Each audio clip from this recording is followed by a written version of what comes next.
on a du mal à un design de site ou un template voilà, avec un back-end différent, puisque le back-end il est souvent modifié en même temps que l'apparence du site.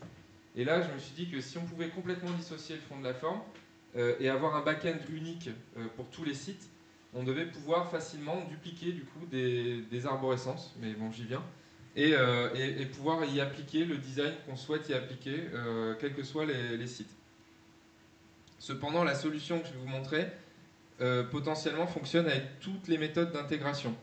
Donc classique, template voilà framework, fluide, tout est faisable puisque c'est un concept que bon, moi j'ai réalisé, mais qui est portable, que vous pouvez reproduire du moment que vous avez compris le fonctionnement.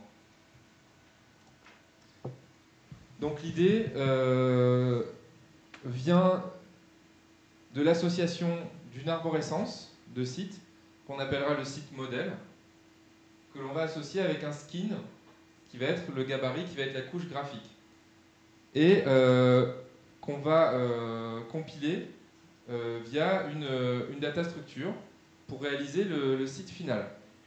Donc si je prends un modèle de site A, qui contient par exemple un formulaire, et puis une galerie photo et un module de news, que je lui applique un skin B, je vais avoir une formule de site que je vais pouvoir dupliquer, mais je peux très bien après changer le skin, garder mon arborescence, ou alors créer plusieurs arborescences modèles et les combiner avec les skins.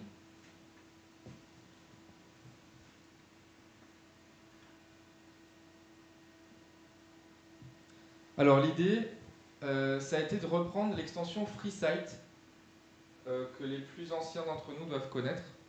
C'est une extension qui date des débuts de Typo 3, qui a été développée par Casper himself, et qui permettait déjà, il y a 10 ans, de créer un site comme ça, à la volée, automatiquement, sans rien connaître à Typo 3, en choisissant un template, en mettant le nom du site, en choisissant le nom des utilisateurs, et vous génériez automatiquement un site basé sur une arborescence. Et donc j'avais en fait là ma base pour mon usine à site, en la compilant à template voilà framework pour lui donner un petit coup de jeune. Donc l'idée, ça va être de créer un formulaire dans le back-end qui va permettre de renseigner des variables qui en réalité sont des constantes qui sont stockées sur la page d'accueil du site qu'on va générer. Ce formulaire, on le crée en fonction du projet, on y met ce qu'on veut.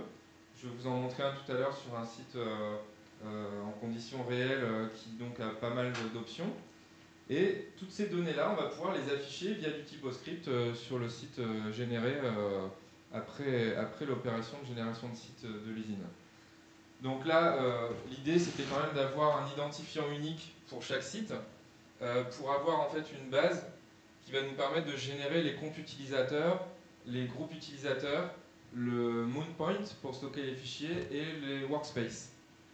Donc un code unique, et c'est ce code qui va être utilisé comme nom d'utilisateur, nom de groupe, nom de workspace, etc. Le nom du site qu'on va reprendre après en TypoScript, pourquoi pas dans la balise title HTML, pourquoi pas dans la bannière du site, ça va dépendre un peu du design. Et puis ensuite des champs libres, donc le responsable, le webmaster. On a fait aussi par exemple le code Google Analytics, le lien vers le Facebook, le Twitter, le Viadeo, etc., etc. Donc vous renseignez tout. Après, on est capable de faire quelque chose de beaucoup plus complexe que ça, des color pickers. On peut choisir la couleur des titres, la couleur des donc H1, H2, H3, H4, H5, les rollovers, les liens, la couleur de fond.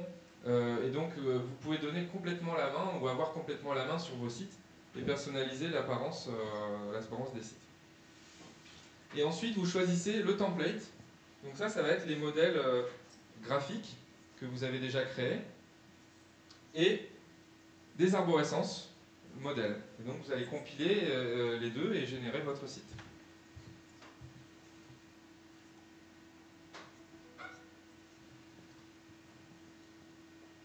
Alors pour donc l'administration, comme je vous disais, on utilise le code pour générer le user, le groupe, le file mount et le workspace. Ça permet dès la génération du site, d'avoir tout de suite un accès à donner aux personnes qui doivent travailler sur le site, et elles vont avoir accès uniquement à leur site, à leur propre dossier et à leur propre workspace. Moi, j'avais choisi de générer le user en cachet pour que ce soit une action de l'administrateur de dire « Ok, je vous donne vraiment l'accès à votre site ». Alors, au niveau de l'organisation des groupes, donc là, c'est plutôt propre à un projet spécifique, mais j'ai eu besoin de créer des administrateurs restreints. Donc, j'avais comme contrainte de créer des groupes modèles.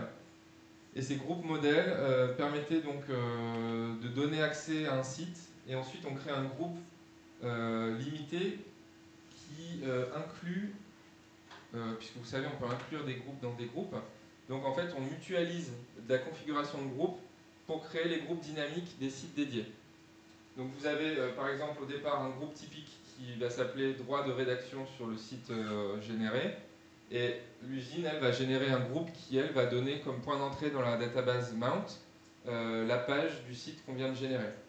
Et donc, si vous compilez tout ça, vous avez des droits correctement configurés. Un utilisateur qui se connecte voit uniquement son site et a tous les droits qu'on souhaite lui donner. Mais vous pouvez facilement créer d'autres comptes utilisateurs et utiliser les groupes communs pour lui donner des droits.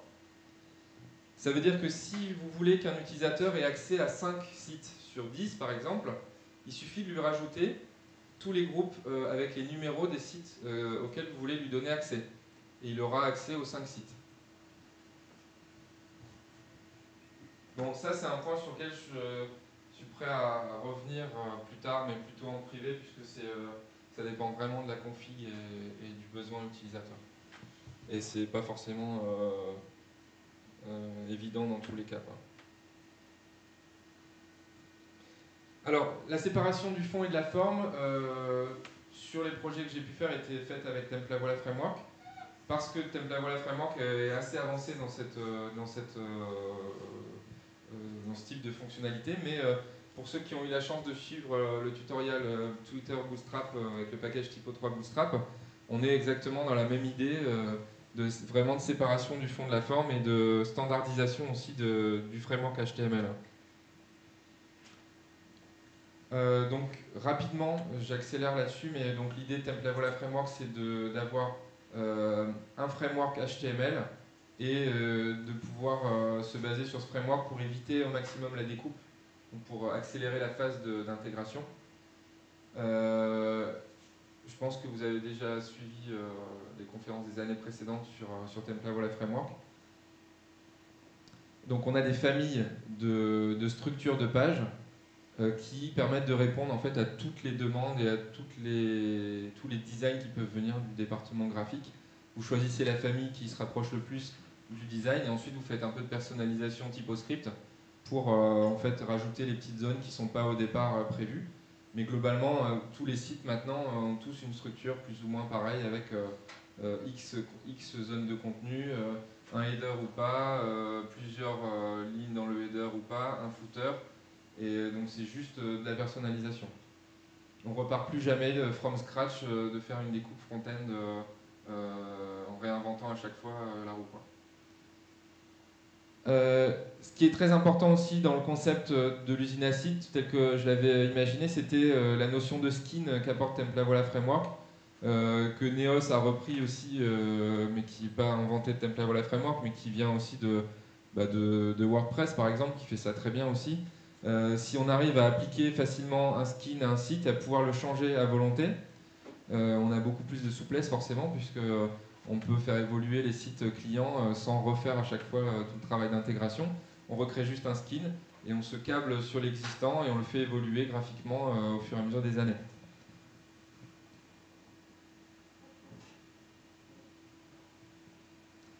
Alors donc, je vais revenir sur le schéma fonctionnel qu'on a pu voir tout à l'heure et on va rentrer un petit peu plus dans les détails.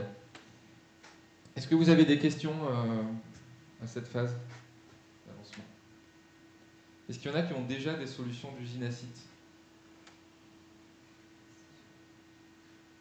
Qui ont déjà mis quelque chose en place pour répondre à cette problématique? Oui, Olivier? On a réutilisé la même chose. Ouais. C'est freestyle.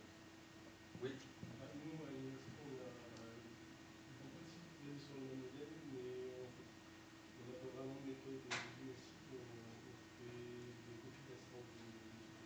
Oui, d'accord, oui, c'est pas automatisé, mais c'est la même démarche. C'est vrai qu'avec Typo 3, c'est quand même moins compliqué, je pense, qu'avec d'autres systèmes, puisque c'est déjà presque existant nativement, puisqu'on a déjà la capacité de faire un copier-coller, ne serait-ce que ça, d'une arborescence, quoi. Vous créez un site modèle et vous expliquez juste à votre client ou vous le gérez vous-même et vous faites juste un copier-coller du site et vous avez dupliqué un site et ça vous a pris 5 minutes.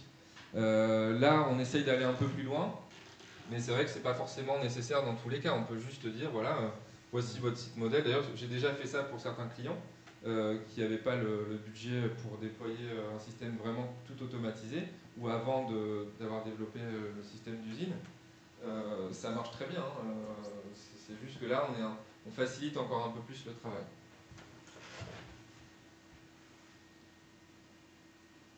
Alors, je vais vous faire une démo en direct live des studios.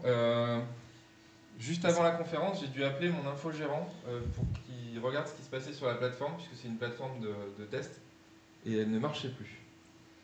Il m'a envoyé un mail en me disant que tout était réglé, que c'était un problème de mémoire. Donc s'il y a un problème, j'ai une vidéo en backup que je vais pouvoir vous montrer, que j'avais faite pour Cédric d'ailleurs, pour lui parler du concept il y a un petit moment. Donc je pourrais de toute façon vous montrer le fonctionnement.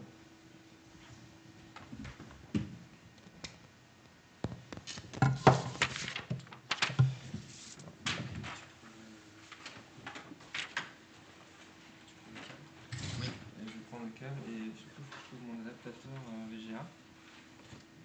Ça c'est chiant sur les Mac. Hein. On n'a jamais de... On peut jamais brancher un truc simplement. Voilà.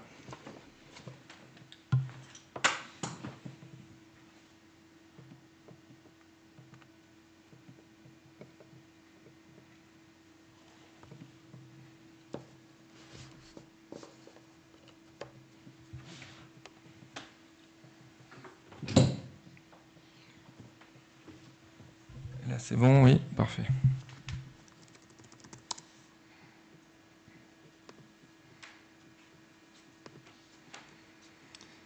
Alors, donc là voilà, je suis sur un back-end, je ne sais pas si je suis encore connecté. Apparemment si. Voilà. Donc là voilà à peu près à quoi ressemblent les sites qui ont été générés en fait par mon client. C'est des sites que je n'ai même pas vus en fait, c'est-à-dire que ils ont été créés sans que je le sache, et c'est plutôt une bonne chose. Le client s'est entièrement débrouillé voilà, pour créer son mini-site.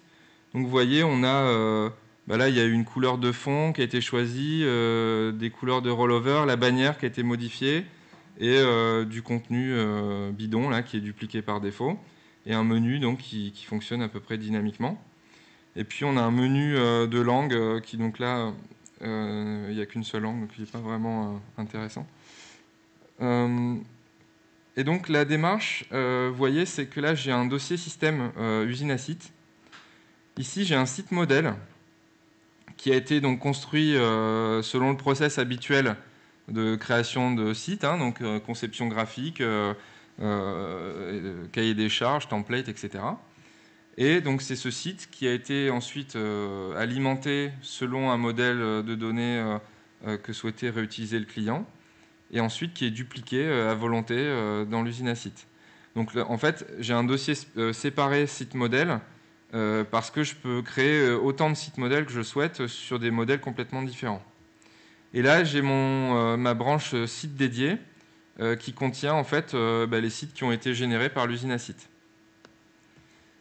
Et donc ensuite, j'ai un module ici qui s'appelle gestionnaire de site, où donc j'ai les fameux champs qu'on a vus tout à l'heure. Et j'ai aussi, j'en ai beaucoup plus là, j'ai donc Color Picker, où là, je vais choisir une couleur. Donc ça, c'est un petit détail, mais on s'est rendu compte que en proposant les Color Pickers traditionnels dans des petits carrés, les gens prenaient toujours des couleurs trop foncées. Parce qu'en fait, c'est un peu comme quand on choisit de la peinture au magasin, vous avez la petite étiquette sur le pot, et on n'arrive pas à se rendre compte de ce que ça va donner sur un mur, puisque la surface n'est pas la même.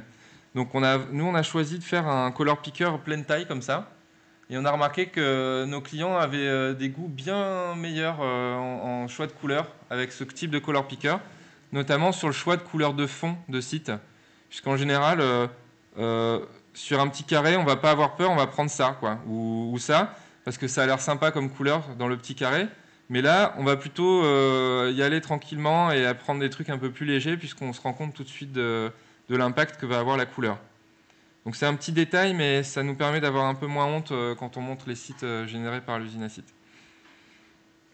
Donc ici, je vais mettre le code du site. Alors par contre, il y avait un problème tout à l'heure là qui n'a pas été résolu. Donc je pense que ça ne va pas fonctionner la dernière étape. Donc ici, je vais mettre mon code. Donc, alors vous allez voir, je fais exprès de mettre une bêtise. Site. Le logo, alors là, bon, ben, on a fait mieux depuis, mais là, c'est juste un chemin vers un logo. En réalité, on va faire un navigateur pour aller chercher le fichier, c'est un peu plus joli. Mais bon, ça fonctionne pareil. Donc, par exemple, mon logo.jpeg. Et puis là, on va rentrer donc, le responsable, le code Google Analytics. Voilà. Donc, et puis, donc, on choisit le jeu de couleurs. Et enfin, on va choisir le Facebook, le Twitter, le YouTube, le Google+, le Dailymotion, sachant que tout ça, ce sont des champs qui n'apparaissent pas s'ils ne sont pas remplis. Mais s'ils sont remplis, on va avoir le petit logo qui va apparaître avec le lien vers le réseau social lié au site. Et puis donc là, alors ça ne marche pas sur cette plateforme, donc je vais vous montrer, enfin, peu importe. Mais donc l'idée, c'est ici, je vais choisir parmi une liste de templates. Et là, parmi une liste de pages d'arborescence modèle, donc en principe, j'ai une seule arborescence puisque ça va être mon site modèle. Et donc ensuite, je clique sur Mettre à jour. Et là, j'ai une vérification des données qui se fait. Donc là, par exemple, le code doit avoir une longueur de 4. Bon, ben voilà, je corrige. Et puis ensuite, on vérifie s'il n'y a pas des doublons, des choses comme ça. Et ensuite, je fais créer le site. Et donc, automatiquement, alors bon, là, je ne sais pas ce que ça va donner parce qu'il y a un problème. Voilà, le nouveau site a été créé.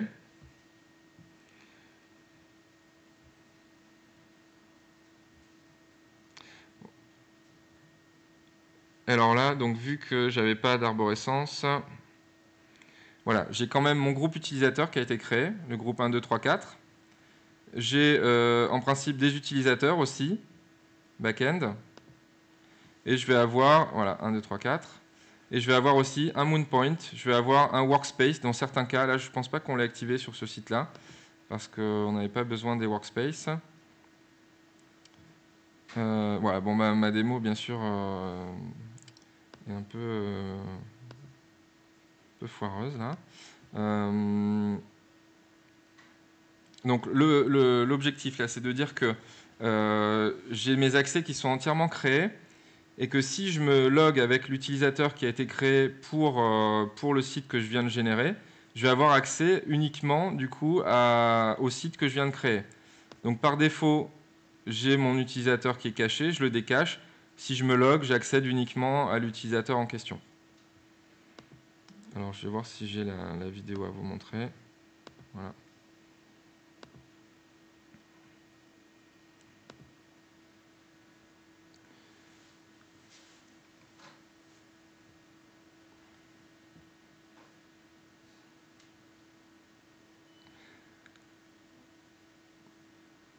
Donc voilà, l'idée c'est de bien voir qu'on va avoir donc des sites modèles,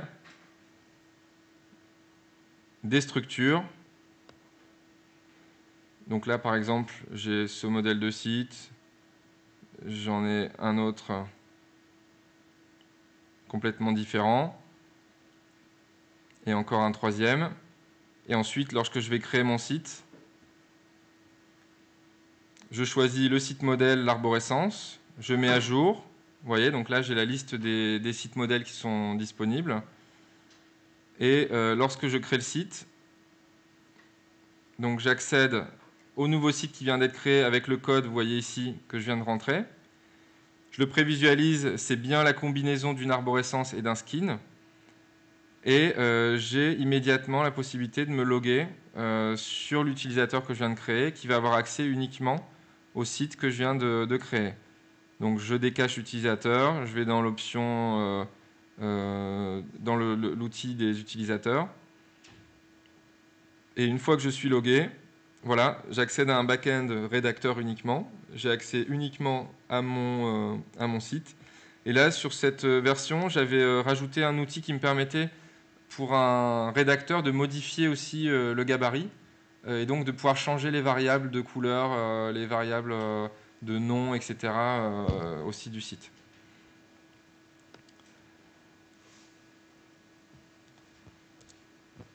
C'est un produit qu'on adapte en fait en fonction du besoin, quoi. Il y a des gens qui ont besoin du workspace, il y en a qui n'en ont pas besoin, il y en a qui ont besoin de donner des droits à d'autres, d'autres qui sont admins de tous les sites et qui n'ont pas besoin de compte. Donc c'est assez flexible pour ça. Alors je vais repasser sur la présentation puisque je vais vous montrer ce qu'il y a derrière la bête et comment on fonctionne au niveau de la gestion des constantes et quelle est la logique aussi qui nous permet d'administrer les sites.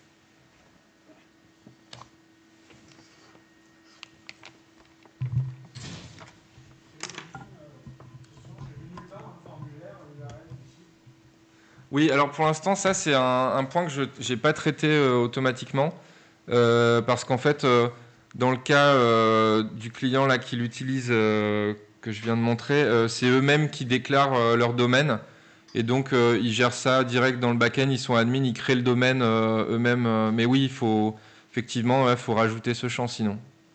Mais c'est vraiment pas très compliqué après de rajouter ce genre de fonctionnalité.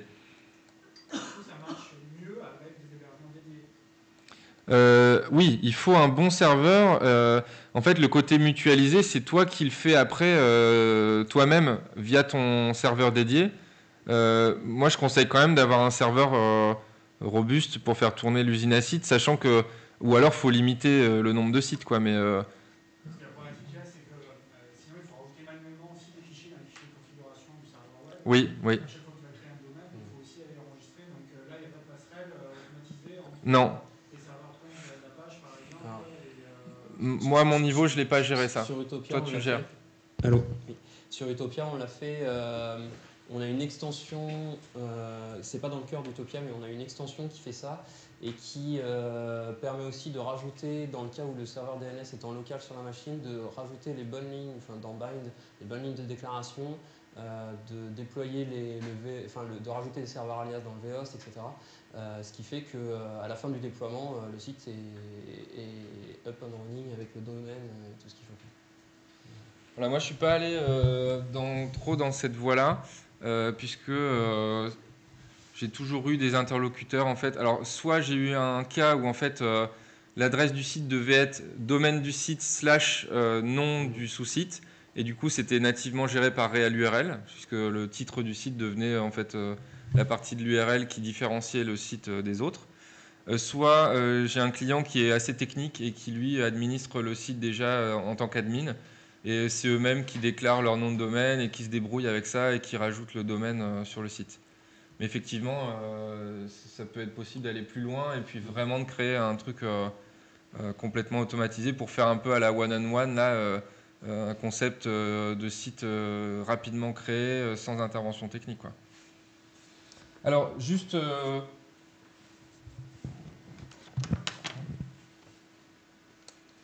pour aller un petit peu plus loin, dans le premier projet que j'avais développé, on était arrivé du coup à 1200 sites. L'objectif était de pouvoir déployer de manière automatisée tous ces sites et donc de remplir en fait un fichier Excel ou faire remplir un fichier Excel par tous les intervenants de toutes les structures pour qu'ils y saisissent le titre du site, le nom de l'intervenant, puis quelques données qu'on devait réafficher ensuite dans le site et donc d'avoir la possibilité ensuite de générer N sites via un import CSV et sans passer par le formulaire en fait. Donc c'est tout à fait faisable. Vous choisissez la combinaison de site modèle et de skin et d'arborescence. Vous importez le CSV qui doit correspondre au modèle de données des sites et vous lancez la génération et il vous crée 500 sites d'un coup. Donc faut pas se louper quoi, mais sinon ça permet de gagner pas mal de temps. Alors ensuite, on va rentrer un petit peu plus techniquement dans les détails du fonctionnement et de la gestion des sites, puisque il y a pas mal de questions qui se posent assez rapidement. C'est si je fais une bêtise, par exemple, dans mon site modèle, comment je peux faire pour la corriger de manière transversale sur tous les sites, ou s'il y a eu un oubli, ou si on veut rajouter une fonctionnalité, c'est pas forcément une erreur, mais si on veut rajouter un module ou modifier quelque chose sur tous les sites, il faudrait éviter d'avoir à aller manuellement le faire dans tous les sites. Donc pour ça, on a utilisé en fait une logique de constante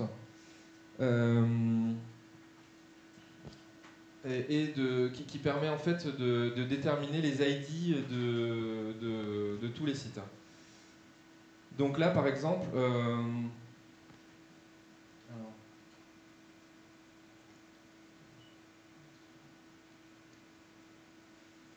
oui, voilà, excusez-moi, j'ai eu un trou de mémoire sur ce point-là. Alors voilà, la logique c'était en fait de faire correspondre les URL, enfin les ID des pages des sites dédiés avec les ID des pages du site modèle, pour en fait garder une traçabilité entre la correspondance des pages de tous les sites qu'on a générés et du site d'origine.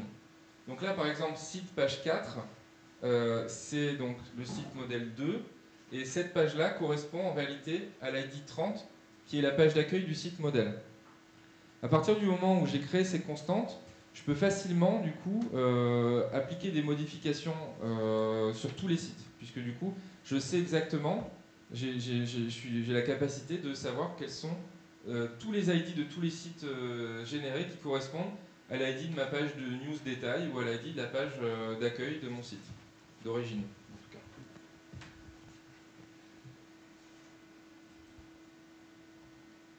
Bonne pratique que tu as une fois ou c'est dans le fonctionnement de tes sites?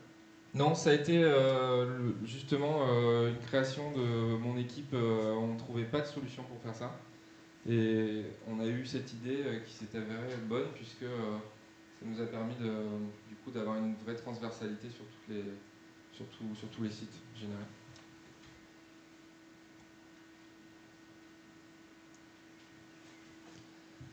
Alors, donc voilà l'exemple, un exemple TypoScript. Je ne sais pas si vous voyez là, ceux qui sont loin, vous arrivez à lire ou pas?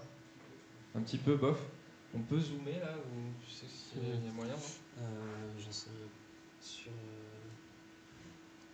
Directement sur la présentation. Sur la présentation. Bon. Bon, alors là, par exemple, ce qui est intéressant de voir, c'est une condition PID in routeline que vous connaissez en TypoScript, et je mets la constante site page 27, qui par exemple est la page qui doit contenir la vue latest du module de news. Et donc en faisant ça, je vais affecter toutes les pages de la vue latest de news de tous mes sites, puisque la constante site page 27, elle est identifiée sur tous mes sites comme étant correspondant en fait à cette page-là. Et ici, pareil, pour la vue qui va contenir les news, j'ai aussi une constante, ce qui correspond au dossier système qui contient mes news sur le site modèle. Donc si sur le site modèle, c'est la page 5158 qui va contenir mes news, je vais utiliser cette constante, et dans tous mes sites, je vais pouvoir donc faire pointer uniquement sur les news du site généré et pas sur les news du site modèle. Mais avec ça, je peux aussi dire, j'ai un dossier commun. Imaginons par exemple que l'administrateur veuille mettre une news sur les 1000 sites en même temps. On va du coup se prévoir cette possibilité, et on peut très bien avoir un module de news en dormance quelque part, ou plusieurs constantes séparées par des virgules, et dire que voilà, si dans ce dossier il y a une news qui est publiée, tous les sites de l'usine vont afficher cette news. Et là pareil pour la vue single, donc pareil, j'utilise cette fameuse constante qui me permet toujours de retrouver mes ID de page après génération de mes sites.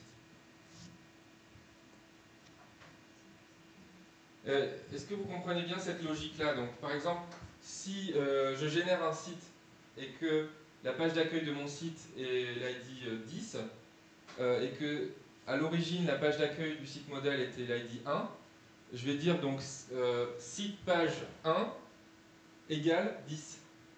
D'accord? Et donc ça veut dire que site page 1, en réalité, en langue compréhensible, ça veut dire page d'accueil. Sauf que c'est une correspondance d'ID. Alors, donc ça c'est la partie configuration des droits en tsconfig. Je ne sais pas si vous utilisez déjà ce genre de config. En principe, on la trouve dans beaucoup de sites typo 3. Ça permet de donner les droits, la création, l'édition, la suppression, la création de nouvelles pages ou l'édition de contenu sur les pages typo 3. Donc attention à bien paramétrer ça pour que vos utilisateurs puissent avoir les bons droits, sachant que lorsque vous générez le site avec l'usine, c'est l'utilisateur qui va avoir les droits sur le site qui est déjà considéré comme le créateur des pages que vous avez générées.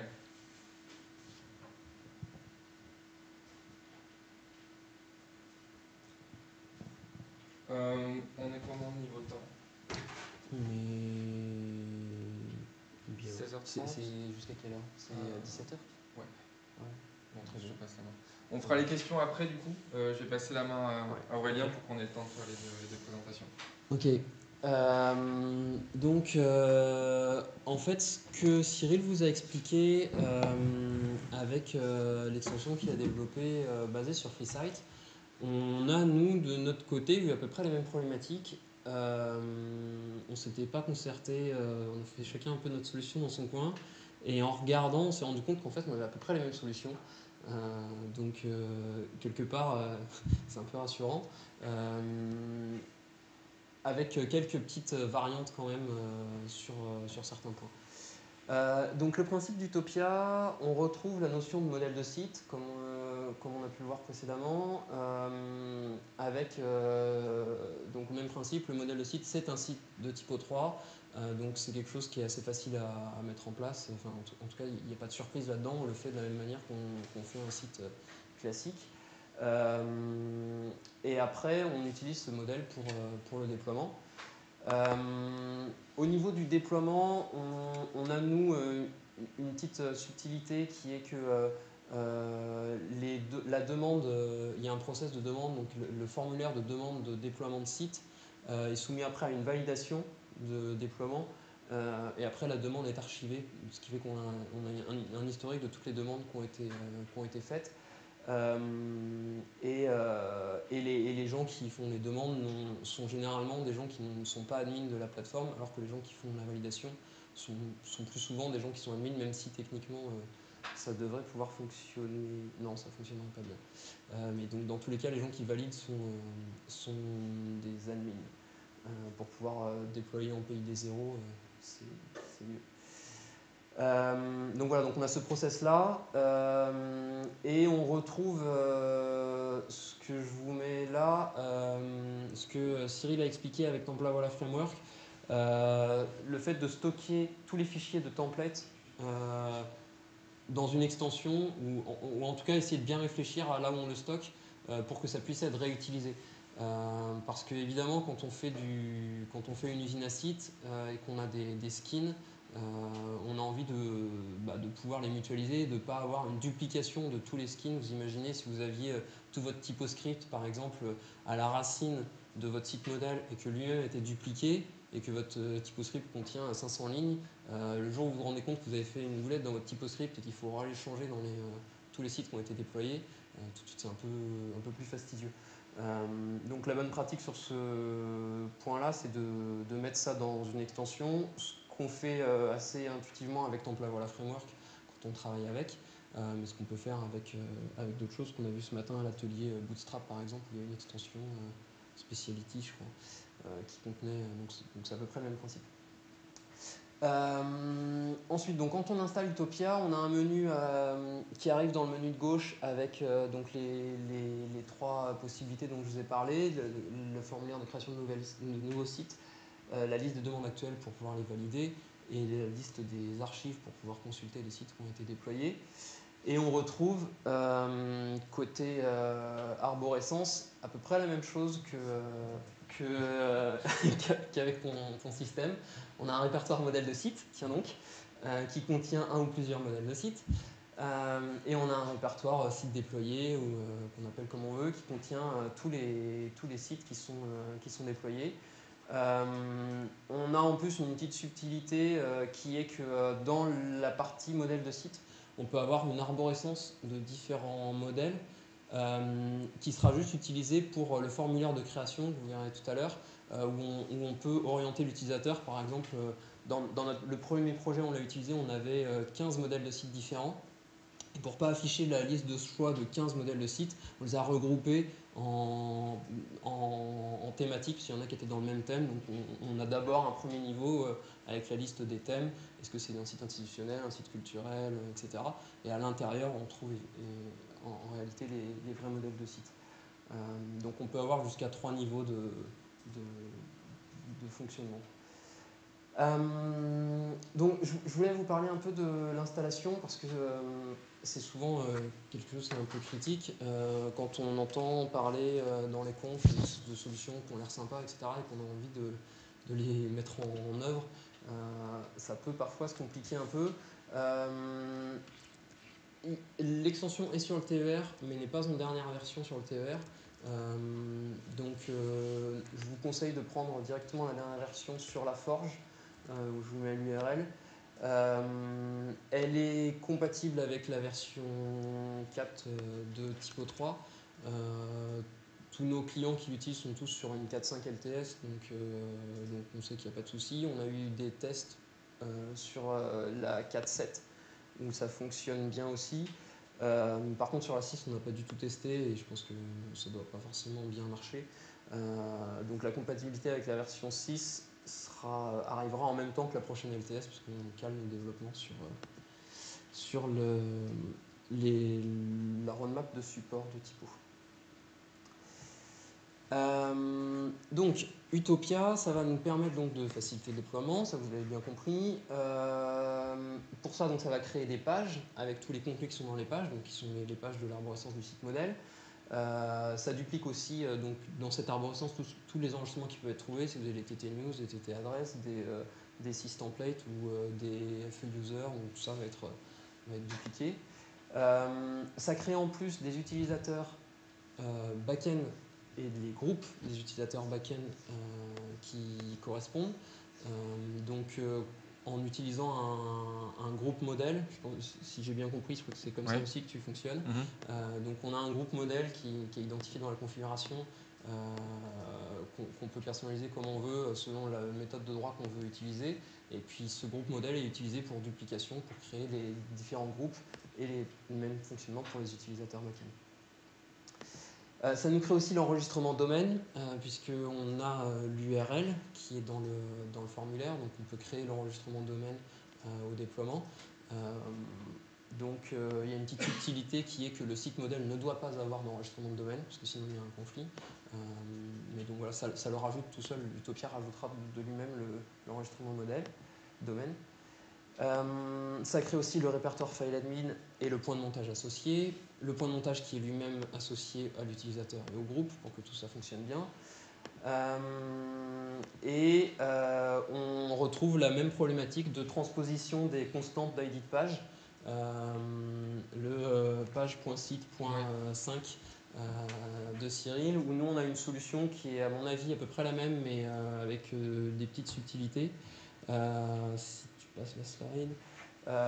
En fait, ce qu'on a utilisé, nous, c'est un préfixe qui est configurable dans Utopia, qui est par défaut page. Dans le site modèle, quand on crée un site modèle, dès qu'on veut faire référence à un chiffre qui se trouve être un ID de page, donc qui devra être transposé et réécrit au moment où on va dupliquer le gabarit, il suffit de le préfixer par page point, ce qu'on veut, égale un chiffre. Et juste en disant ça, Utopia comprend que ce chiffre-là, c'est un ID de page. Et quand il va dupliquer le gabarit TypoScript, il ne va pas falloir laisser le chiffre à l'identique, mais il va falloir transposer le chiffre avec la nouvelle version correspondante à la nouvelle page. Ce qui permet de faire la différence entre un chiffre qui serait juste une constante chiffrée du genre je veux 10 news sur ma page d'accueil, où là on aura une constante égale 10, et puis la même chose mais avec une page qui est l'ID 10, et qui là par contre va falloir changer quand on va déployer. Donc ce qu'on utilise, là en fait ça c'est un extrait du gabarit, donc la partie constante, vous avez reconnu l'interface du gabarit TS du site modèle. Et donc on a tout un tas de constantes pour le bon fonctionnement, dont les constantes de page. L'avantage c'est qu'on peut avoir des noms qui sont un peu plus parlants que seulement des chiffres. Donc du coup, quand on l'utilise dans notre typoscript, si on fait des conditions, etc., on utilise directement la partie avec un nom qui nous parle le plus. Je suis en train de répondre à des questions live sur Twitter. Comment sont gérés les ID, PID des sites de l'usine? Je pense qu'on était en train de répondre en temps réel. Voilà, et en plus, il y a des petites choses qui sont faites par Utopia aussi, comme un PDF de résumé de la demande, puisque vu qu'on peut avoir des utilisateurs qui font la demande, qui ne sont pas autorisés en réalité à réellement déployer le site, on avait une demande à la base pour notre premier client sur ce projet-là, de pouvoir avoir directement un extract du PDF qui puisse l'envoyer par courrier, puisqu'il y avait des histoires de facturation derrière, etc. Donc il y a un PDF de la demande qui est gardé. Il y a des envois de mails qui sont faits justement, qui sont faits aux différentes étapes de demande et de déploiement. Et il y a aussi nativement un formulaire de demande directement depuis le front-end pour qu'on puisse avoir un déploiement de site qui soit fait même par des gens qui peuvent potentiellement ne pas avoir de compte back-end et qui veulent juste pouvoir demander à créer un nouveau site. C'est assez pratique dans le cadre d'une plateforme de blog par exemple. Ouais, ça c'est un truc qui est natif sur FreeSite que moi j'avais décablé en fait pour mon extension. D'accord. Mais c'est vrai que là on aurait vraiment une solution toute faite pour vendre du site en ligne sans faire d'action technique. Ouais. Et après bon, ben, c'est une autre problématique. Ce qu'il y a, Après, c'est que souvent on est... réussir à... Mm. Parce qu'il y a évidemment d'autres questions qui se posent quand on commence à ouvrir. Ouais. avec les Puis on n'est pas protocoles trop sur ce sécurité, type etc. de client non plus là, Tout à on fait. est plutôt sur de Nous, l'institutionnel. on l'avait fait au début parce que ça nous avait été demandé dans notre premier projet et au final, le client ne l'a pas utilisé. Ils sont passés directement par des demandes dans le back-end et on n'a pas eu la demande depuis. Donc je pense qu'effectivement, ça reste... Ouais, pas adapté c'est quelque chose auquel clientèle on grand pense compte. assez bien au début et puis au final, dans l'usage, c'est pas non plus si courant que ça. On nous demande s'il y aura moyen d'avoir les slides. Donc oui, les slides seront partagés sur le site, le site de la T3N. Donc, quand on installe Utopia, pour que ça fonctionne bien, il y a quand même un certain nombre de configurations à faire qui se trouvent donc dans le gestionnaire d'extension. Vous allez, voilà, comme pas mal d'extensions, vous retrouvez directement dans le gestionnaire un formulaire assez long avec plein de confs dedans. On retrouve dedans les configurations principales qui sont donc l'ID du dossier contenant les sites modèles, l'ID du dossier contenant les sites déployés, puisque évidemment le nom est libre, donc vous pouvez mettre ça où vous voulez, mais il faut quand même indiquer à Utopia où se trouvent ces sites modèles et où doivent être déployés les sites. Les chemins des répertoires dans FileAdmin à créer, puisqu'il y a un chemin de base aussi qui va être utilisé pour la création. L'ID des groupes utilisateurs modèles et tout un tas d'autres configurations, comme je vous parlais tout à l'heure du préfixe page point qui est aussi configurable à cet endroit-là. On peut configurer les templates de mail, les sujets des mails qui sont envoyés et tout un tas d'autres choses. Quand vous installez, pour que ça fonctionne bien, c'est vraiment ces points-là qui sont à vérifier, notamment les deux premiers. Sans quoi ça ne peut pas fonctionner, parce que s'il ne peut pas trouver le site modèle, ça aura du mal à fonctionner. Donc alors, comment se présente le formulaire de déploiement d'un site? Donc si on veut déployer un nouveau site, donc on va dans le module Utopia nouveau site. On nous demande dans un premier temps l'URL et le titre. Ici, il y a un hook pour pouvoir rajouter des champs si vous voulez rajouter vos propres champs. Donc voilà, on remplit l'URL, le nom du site. On a sur le formulaire suivant toute la partie utilisateur backend où on demande les informations nécessaires pour pouvoir créer le compte utilisateur, donc le nom, l'email, le username et le password. Et enfin, on nous demande justement de choisir quel est le modèle de site qu'on veut déployer. Donc là, c'est directement câblé avec ce qui est trouvé dans l'Arbo. Donc ce que je vous expliquais tout à l'heure, le fait de pouvoir avoir plusieurs niveaux va se retrouver ici en plusieurs listes déroulantes, où on a ici le premier niveau et on a le deuxième niveau qui apparaît, ou le troisième niveau s'il y a plusieurs niveaux de configurer. Donc là, dans l'exemple, il n'y avait qu'un seul niveau. Et enfin, on a le résumé de la demande. Donc là, le site n'est pas encore déployé, mais on a terminé de faire la demande. Et on a en fait ici un affichage. Vous reconnaissez peut-être le format T3D. Quand vous faites un export T3D ou un import T3D, vous retrouvez cette même présentation. C'est pas pour rien. C'est parce qu'en fait, le cœur de Utopia, c'est l'utilisation des fonctionnalités de T3D. Parce qu'en fait, quand on regarde bien, dupliquer un site pour le réimporter ultérieurement, c'est ce qu'on pouvait déjà faire avec le T3D. La seule chose avec le T3D, si vous avez déjà manipulé, c'est qu'il y a des petites options subtiles qu'il ne faut pas louper sur quelles sont les tables à mettre en relation statique, est-ce que les fichiers doivent être dupliqués, etc. Là au moins tout est préparamétré, donc pour l'utilisateur c'est beaucoup plus simple. Parce que évidemment il y a un certain nombre de tables à garder en relation statique, notamment si on utilise le DAM par exemple, il faut garder un certain nombre de points comme ça, les langues, enfin bref tout ce qui n'est pas dupliqué auquel on fait référence. Alors, sauf si on veut le dupliquer, mais là encore, on peut personnaliser les relations qui sont gardées en statique directement dans le gestionnaire d'extension d'Utopia. C'est pré-rempli avec une conf qui nous semble correcte. Vous pouvez rajouter d'autres tables à garder en statique si vous le souhaitez.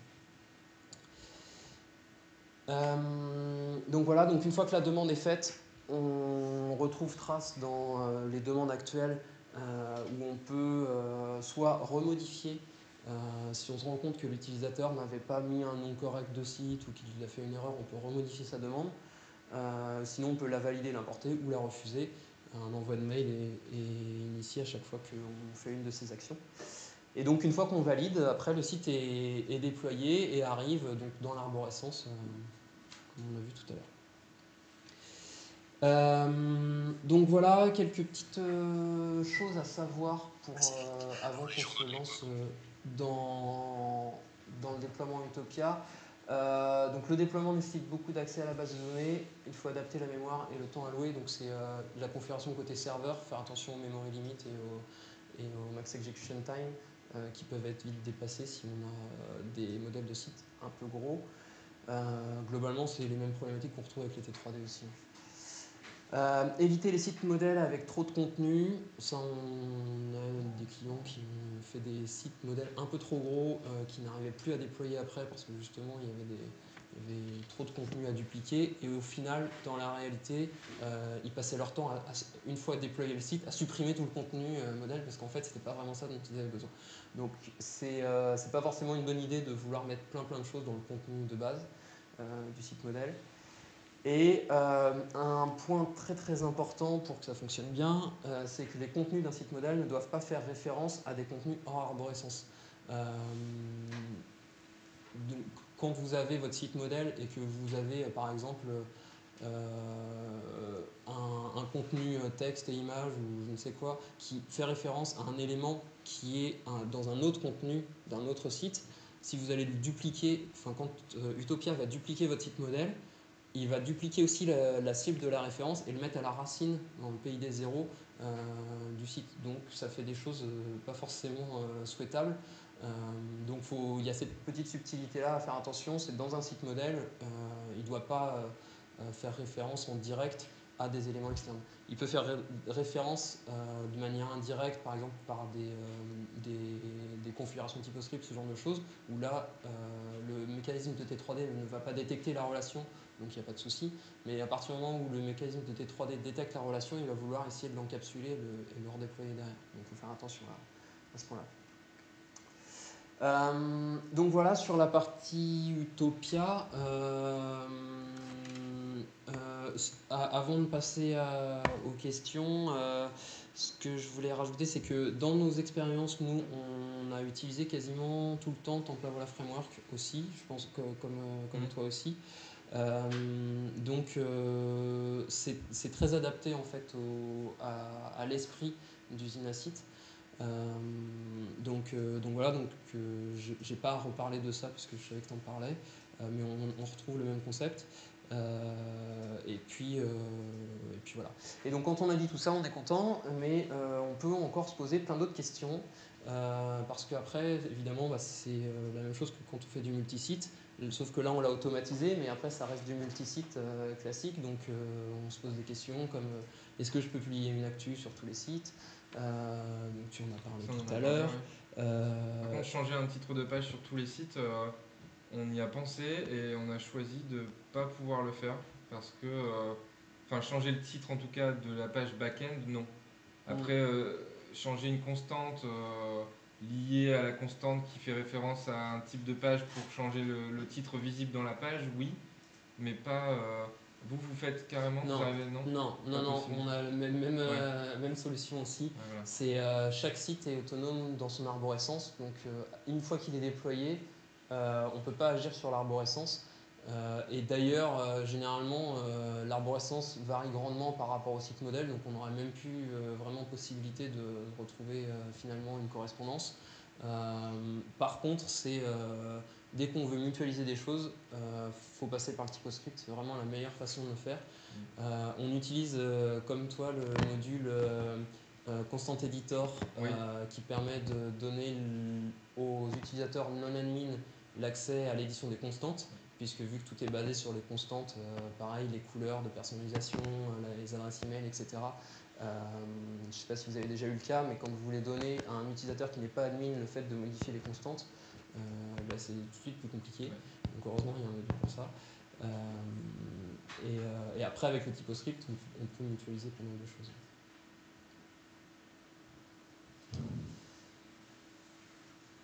Alors, voilà, je pense qu'on vous a présenté deux systèmes qui techniquement sont... Wesh Alain.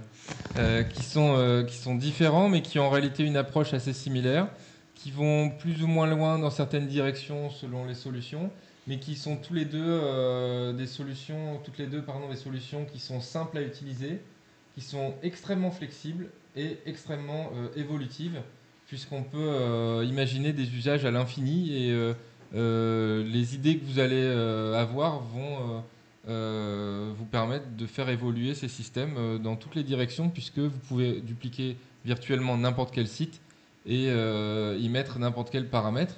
À partir de là, voilà, il y a beaucoup d'usages autant techniques que commerciaux à imaginer. Question? Il n'y a personne pour amener le micro. Je vais faire le transport. Merci.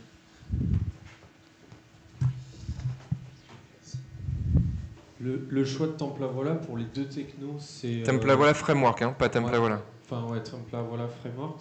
C'est parce que les autres systèmes de templating ne se prêtaient pas du tout à ce que vous vouliez faire, ou c'est juste parce que vous les aimez? Vous connaissez ou pas Templavola Framework? Très peu. Voilà.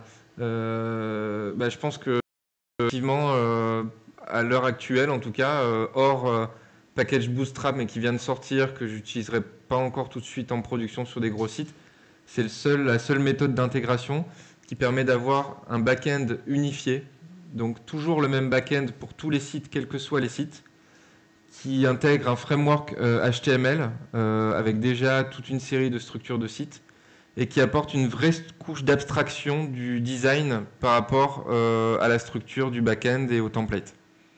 Et la logique de skin de Templavola Framework se prête vraiment aussi à cet exercice-là, parce que quand on fait des sites, qu'on est prestataire et qu'on fait un site one-shot avec un cahier des charges, une maquette et qu'on l'intègre, on sait que ça ne va pas rebouger derrière et puis qu'on a fait notre site et que c'est terminé.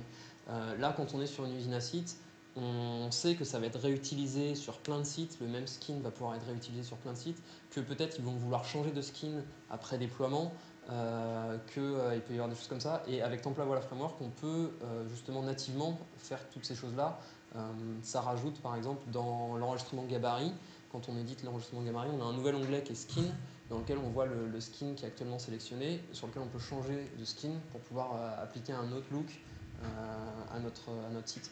Donc c'est vraiment dans l'esprit de l'usine à site, parce qu'en réalité sur des sites qui sont hors usine, on change rarement, enfin quasiment jamais le skin une fois que le site est déployé, parce que justement on n'a pas fait ça en partant comme ça en se disant on va créer un site. On a bien réfléchi avec un cahier des charges, une maquette. Par contre, dans le cadre d'une usine, c'est un peu différent parce que les sites, c'est des sites un peu plus jetables. On teste, on va déployer un site, après on va changer son skin, ou finalement on l'abandonne, on en refait un autre. Et donc on a besoin plus de cette souplesse-là. Ouais, Michael ? Vous avez des exemples d'utilisation, justement ? Et est-ce que vous avez tu parlais des références avec 1000 sites.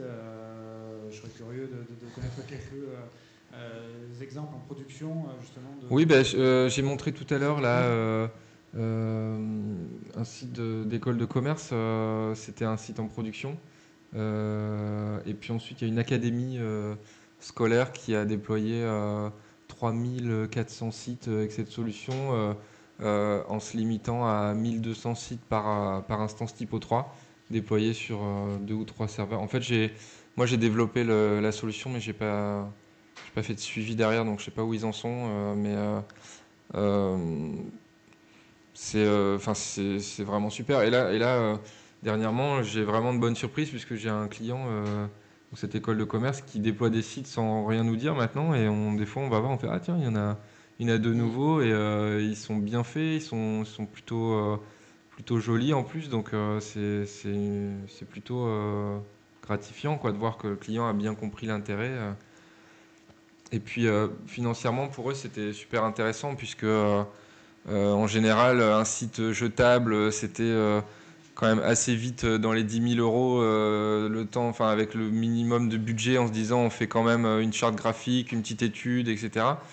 Et là pour un peu plus cher, disons, ils ont eu la capacité de créer N sites et de pas tout le temps repasser par toutes les phases de création des sites, quoi. Donc ça permet nous de nous concentrer sur autre chose et de pas tout le temps refaire des sites dédiés ou des sites jetables et d'aller plus loin sur des fonctionnalités plus pointues, quoi. Au niveau référence, nous, initialement, le projet Utopia avait été fait pour le centre de gestion du 46 et du 82. Et eux, leur mission en tant que centre de gestion, c'était justement d'assister les communes du département dans la création de sites. Donc ils faisaient ça historiquement depuis le début avec un service dédié. Et là, ils ont voulu, avec le Typo 3, pouvoir avoir la possibilité de déployer des sites directement pour chacune des communes. Donc là, on est vraiment sur des sites pas jetables, du coup, pour tout un département. Donc c'est pour ça qu'on avait une quinzaine de modèles, pour pas non plus que tous les sites se ressemblent trop. Et après, eux refaisaient de la mutualisation d'hébergement et de prestations, où ils avaient des contrats avec chacune des communes, où ils étaient du coup prestataires web pour les différentes communes. J'ai aussi lancé moi un petit concept justement pour des PME basé sur cette solution-là. Mais bon, en réalité, j'ai que 3 sites dessus pour l'instant parce que j'ai pas trop le temps m'en occuper. Mais bon, je pense que pour quelqu'un qui veut en faire son cœur de métier, c'est tout à fait faisable, quoi. Et Typo 3 est particulièrement bien adapté à cette solution, je pense, puisque tu as un gros contrôle quand même sur tes sites. Une plateforme stable qui peut monter en puissance, y compris avec des milliers de sites sur la même plateforme. Donc je pense qu'une société qui veut aujourd'hui se lancer sur du petit site à je sais pas, entre 500 et 3000 euros pour des PME, généré en un quart d'heure, 20 minutes avec juste de la maintenance et de l'assistance à l'utilisation, peut utiliser ce genre de méthode. Avec quand même, je dirais, un bémol, c'est qu'il y a un travail à faire sur l'édition front-end que moi j'avais pas fait, et c'est vrai que pour les utilisateurs de petits sites comme ça marchait pas bien parce que trop compliqué, même un compte rédacteur était trop complexe en fait. Mais bon, je pense qu'il y a quelque chose à faire, quoi. Il faut juste mettre l'énergie et développer la solution. Et après, effectivement, il faut bien penser à l'hébergement aussi quand on commence à avoir différents sites. Nous, en termes de charge, les références qu'on avait le plus, c'était pour Keolis, donc le transporteur, pour le groupe Keolis, pour qui on a fait une usine à site mobile et une usine à site bureau pour ces différentes filiales. Donc il y a des filiales dans toute la France. Parfois des filiales qui opèrent 2 lignes de bus ou 3 lignes de bus, qui ont des tout petits budgets, parce que c'est de l'interurbain ou ce genre de choses. Et c'était justement la possibilité pour le groupe d'apporter une solution à ces filiales à moindre coût, avec un site qui est déjà prêt avec toutes les fonctionnalités, le calcul d'itinéraire, les fiches horaires, les infotrafics, qui sont déjà prêtes, packagées, configurées pour tous les sites. Et là, en termes de charge, il y avait des contraintes aussi importantes. Parce qu'évidemment, un site de transport, le jour où il y a une grève ou de la neige, surtout quand il y a de la neige sur toute la France, et qu'on est sur une plateforme mutualisée et qu'on fait des sites de transport, on se pose des questions de charge. Ça, c'est une problématique que tous les hébergeurs, à mon avis, qui font ce genre de choses ont dû avoir, parce que on monte vite dans les tours quand on commence à avoir 2000, 3000 sites. Un peu plus compliqué. Est-ce qu'il y en a qui ont des idées du coup, ou qui s'intéressaient à ce genre de solution, qui ont des questions, ou qui aimeraient savoir comment ça se déploie, combien de temps il faut, quel est le travail à effectuer pour démarrer ce genre de projet par exemple, ou le déployer dans votre infrastructure? Parce que vous n'êtes pas venu là uniquement pour nos beaux yeux, j'en suis sûr. Il y en a qui doivent être intéressés. Je sais pas où est le micro. Oui. Pour une cinquantaine de sites d'environ les 2000 à 3000 pages chacun, Oui. ça tient l'affaire. Non, c'est tendu là à mon avis. 2000 à 3000 pages. Ouais, là ça devient complexe là. Il y aurait plusieurs instances. Non, pas forcément, mais il y a intérêt à faire un travail de dimensionnement de la plateforme Typo 3, parce que tu vas avoir beaucoup de pages, ça veut dire énormément de contenu, une grosse base de données, des accès simultanés en back-end avec des éditeurs qui travaillent un peu dans tous les sens. Actuellement, c'est des Typo 3 séparés. Ouais. C'est faisable.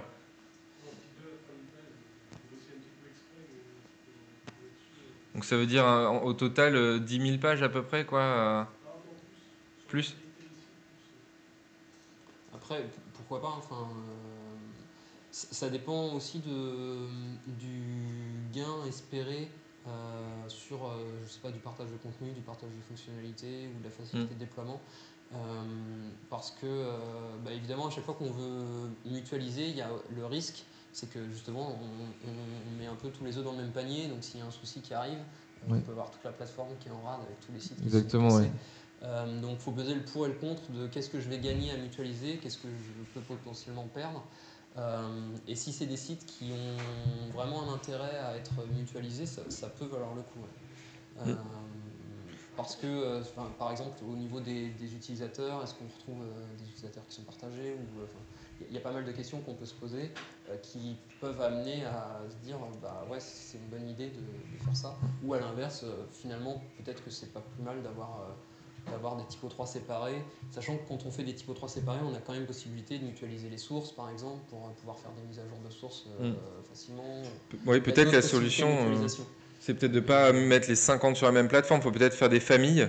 Peut-être que dans les 50, vous avez des patterns qui se détachent, peut-être qu'il y a en réalité 4 types de sites, et que dans ce cas-là, vous pouvez créer 4 usines avec, par exemple, tous les sites groupes, tous les sites filiales et tous les sites machin. On trouve après des contraintes aussi en termes de version d'extension. Ouais, exactement. Si ces sites n'ont pas tous été déployés à la même époque, il y en a certainement qui fonctionnent avec des versions d'extension qui ne sont pas les mêmes sur les différents sites. Et quand on met tout ça sur la même plateforme, évidemment, on n'a qu'une seule version de chaque extension disponible. Alors il faut commencer à faire des forks, etc. Mais l'avantage est énorme aussi, c'est que derrière, vous avez la capacité d'administrer tous les sites d'un coup, de faire monter en version Typo 3 une seule fois pour tous vos sites. Donc, oui. Parce que je pense que c'est plus facile de mettre une redondance côté serveur pour avoir un backup de la grosse plateforme et quelque chose qu'on peut relancer facilement en cas de panne, que de gérer les 50 de toute ouais. façon. Bah, ouais. Après, ça dépend de l'historique aussi. C'est vrai que je pense que si vous deviez le refaire maintenant, clairement, il faudrait plutôt partir sur un typo 3 unique avec une usine à site ou pas, mais déjà commencer à mutualiser. Quand il y a l'historique et le poids de l'historique, des fois le coût de migration peut être trop compliqué finalement, trop important. Oui. Alors justement, en retenant là, ce que vous venez de dire, une usine en fonction des familles, dans une famille, 200 sites avec 100 pages chacun. Ouais, aucun problème. Mm. C'est hyper... Là, on risque d'avoir au moins 5, dans un premier temps 5 sites. Aucun problème parce qu'on a des sites avec 8-9 000 pages qui tournent sans problème. Donc c'est 50 sites ou 100 sites avec 8 pages, c'est la même chose qu'un site avec 800 pages. Hein. Donc il n'y a pas de souci du tout. Après, évidemment, ça va dépendre du trafic, du dimensionnement serveur, etc. Mais dans l'absolu, il n'y a pas de souci. Bon, les plus grosses plateformes sur lesquelles je bosse, c'est, je pense que c'est l'UNESCO. L'UNESCO, il y a 95 000 news en 6 langues et 53 pays qui travaillent sur une arborescence de, je dirais, 7-8 000 pages. Et ça tourne sur une instance. Hein. Donc, il y a eu des problèmes de perf, mais qui étaient plutôt dus à des configs de TT News qui étaient un peu complexes. Olivier connaît bien aussi le projet. Mais c'est vrai que Typo 3 est capable de faire tourner des instances assez monstrueuses. Après, il faut se donner les moyens de conceptualiser déjà l'architecture Typo 3, serveur. Je pense qu'il ne faut pas improviser, mais c'est faisable. Mais là, sur ce que vous me dites, c'est absolument aucun problème sur n'importe quel serveur, je dirais. C'est pas du tout lourd, là.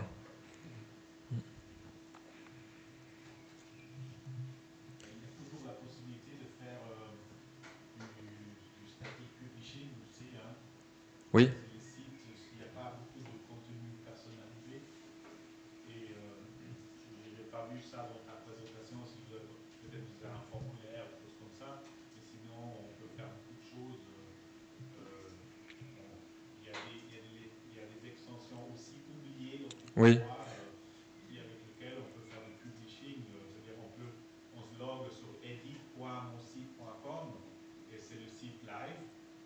Et après, on a comme une publication qui se fait sur un deuxième site. Où on envoie, on peut faire ça avec le NC Static Varnish. Oui, exactement, oui. On peut faire ça avec des extensions DKD qu'on a créées pour des déploiements. Oui, je l'ai utilisé. DKD Pub, Static Pub. Et je pense qu'on a de l'autre côté, on a parlé aussi de Varnish. Ça, c'est vraiment la scaling contre tous les problèmes. Oui, c'est impressionnant.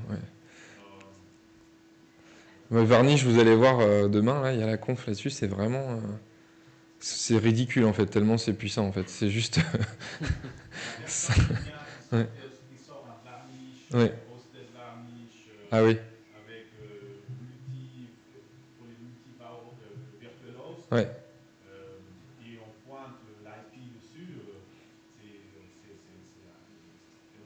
phénoménal. C'est la pilule miracle à tous vos problèmes de performance. Ok, bah écoutez, merci beaucoup de votre attention. Peut-être avez-vous des questions. Sinon, on va s'arrêter là. Merci.